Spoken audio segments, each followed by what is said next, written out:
Alors, le droit, il y avait du droit. Oui, j'ai fait oui, beaucoup de droit à ce moment-là. Mais naturellement, il y avait un arriéré qu'il a fallu rattraper. C'était pas facile. Je manquais vraiment de culture juridique, donc de culture tout court, mais de culture juridique surtout. Bon, j'ai fait du droit administratif, j'ai fait un peu de droit constitutionnel, mais je n'avais pas fait de droit civil, j'avais pas fait, bon, c'est quand même, c'est dommage, je n'avais pas fait d'histoire du droit, enfin, je ne savais pas grand-chose. Et puis il a fallu, donc je commençais à avoir l'idée, oui, Dupuy m'a expliqué ce que c'était que l'agrégation, là aussi je ne savais pas. Bon, là j'ai vu le concours, et il m'a aussi amené, oui, il m'a aussi amené au séminaire de leçons d'agrégation, je ne sais plus comment ça s'appelait, la préparation du concours d'agrégation. En droit public, c'était Jean Rivero qui assurait cette préparation-là. Tous les agrégatifs s'y pressaient. Bon, ils n'étaient pas très très nombreux à cette époque-là, enfin, bon, oui, une trentaine, mais enfin j'ai pu me faufiler dans la petite salle de droit public. Et donc c'était très, très impressionnant. Tout le monde était très impressionné. Ils avaient très peur, à la fois très peur de Rivero et très peur les uns des autres. Et Rivero faisait régner une atmosphère vraiment religieuse. Et il utilisait d'ailleurs des mots comme ça, mais il disait, messieurs, vous entrez en agrégation comme on entre en religion. Et tous entraient vraiment en religion. Et les gens pensaient en deux parties, deux sous-parties, pour faire n'importe quoi. Et donc, une fois cette année de droit public écoulée comme ça, j'ai dû choisir un sujet de thèse, naturellement. Je voulais la faire avec Eisenman, et je ne savais pas du tout quoi faire, quoi choisir, j'avais vraiment pas d'idée, mais Dupuy m'avait suggéré un truc. Lui, il avait fait sa thèse sur les privilèges de l'administration. Très très bonne thèse d'ailleurs. Et donc il m'a suggéré de faire le pendant, c'est-à-dire les suggestions de l'administration.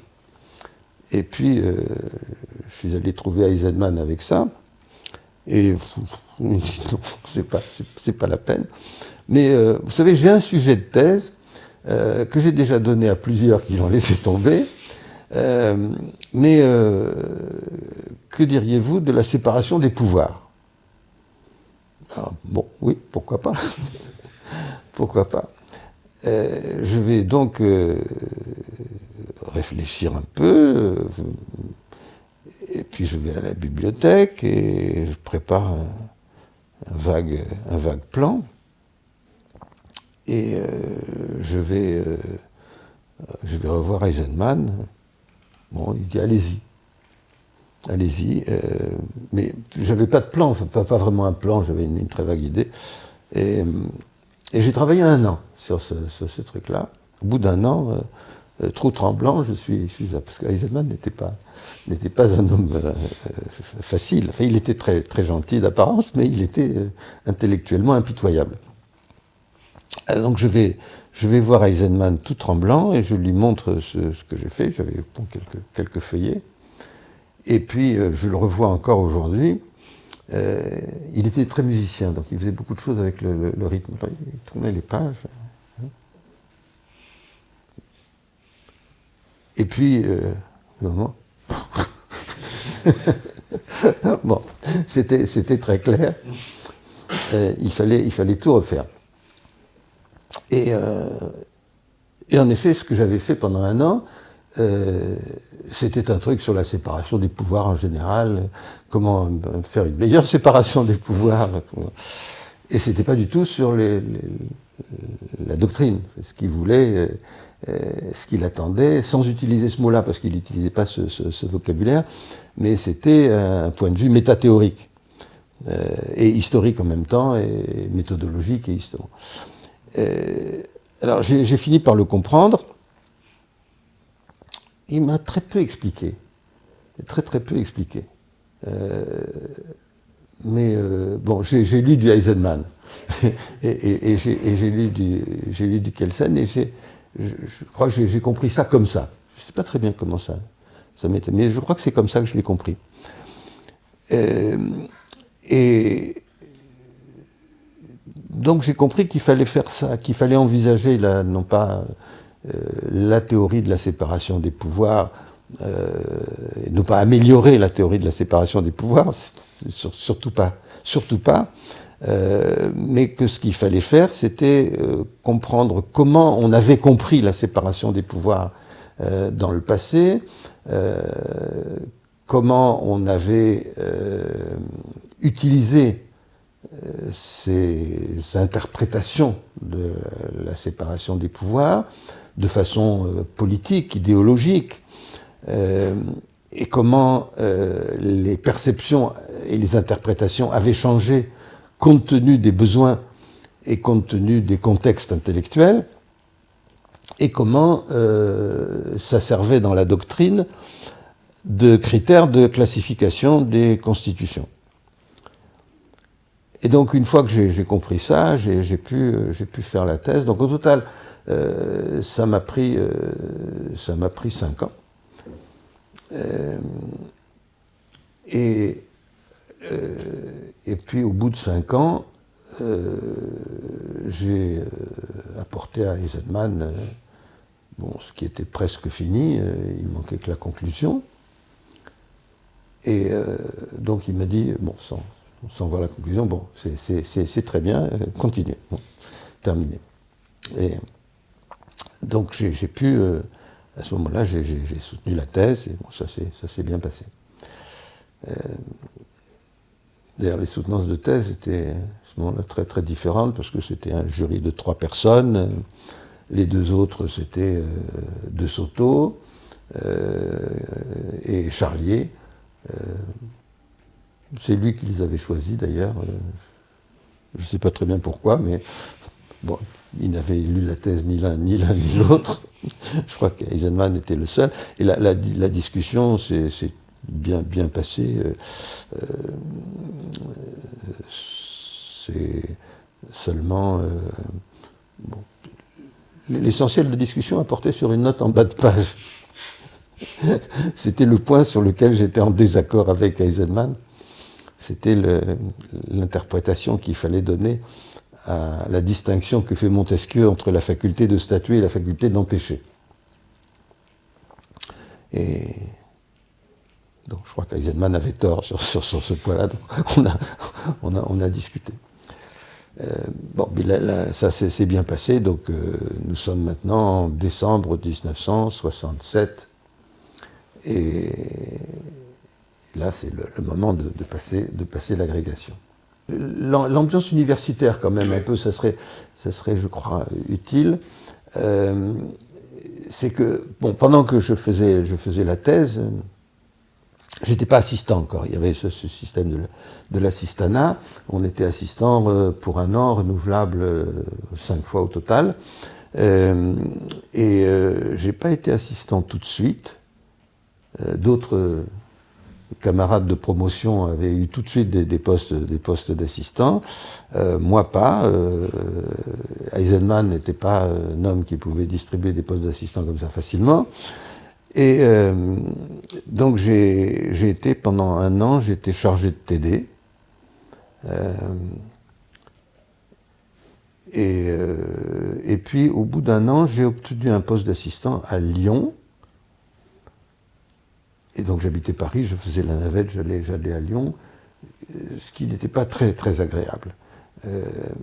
Alors on parlait d'ambiance intellectuelle.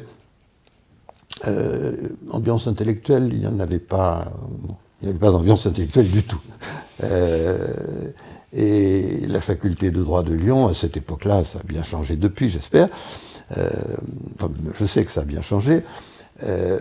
Mais c'était extrêmement solennel, très hiérarchisé. Moi, je raconte toujours cette histoire que quand j'ai été nommé assistant, on m'a remis une clé la clé d'un verrou de sûreté qui était la clé des toilettes réservées aux assistants.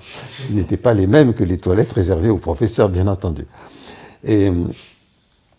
Et puis les professeurs faisaient naturellement tous leurs cours en robe. Il y avait une salle des professeurs où les assistants n'étaient pas admis. Donc j'allais à Lyon comme ça une fois par semaine. J'ai passé 2 jours.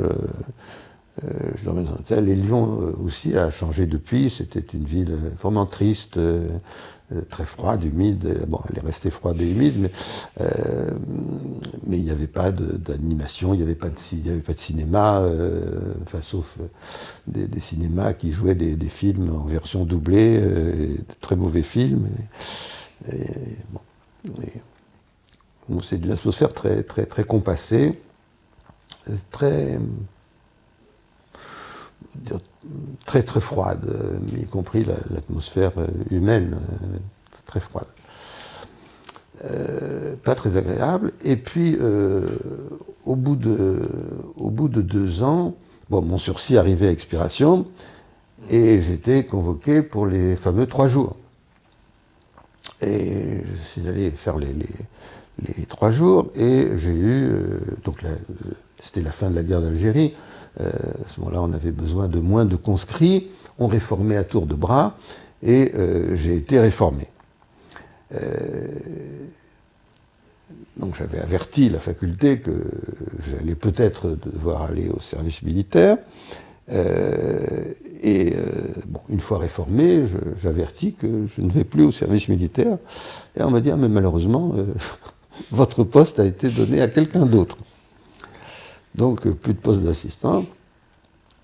Et je ne sais pas si le fait d'avoir été réformé était un mauvais point pour moi, mais je le soupçonne.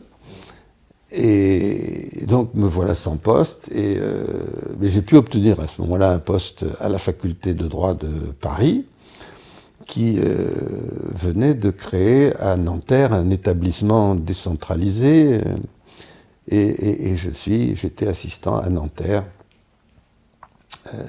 Dans ce qui était alors encore un grand chantier avec au milieu du bidonville, avec la boue, sans transport. Bon, c'était mais alors là, c'était une atmosphère intéressante et agréable parce que il y avait d'autres assistants qui étaient là-bas et avec qui je me suis lié d'amitié.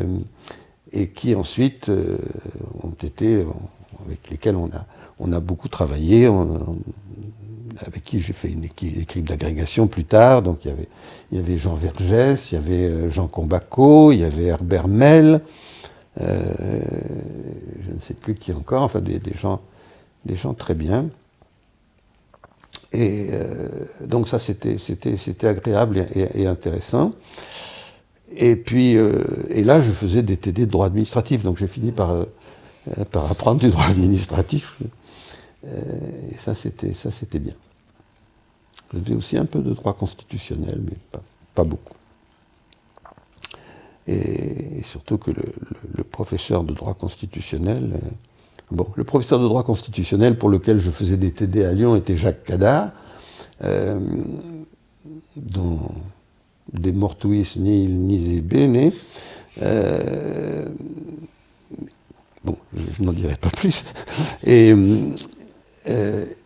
puis, il était, je crois, de nouveau professeur de droit constitutionnel. Non, à Paris, non, à Nanterre, le professeur de droit constitutionnel, c'était De Soto. De Soto. Donc, qui était un homme aussi, qui était un homme estimable, qui n'était pas un esprit très original, mais un homme estimable.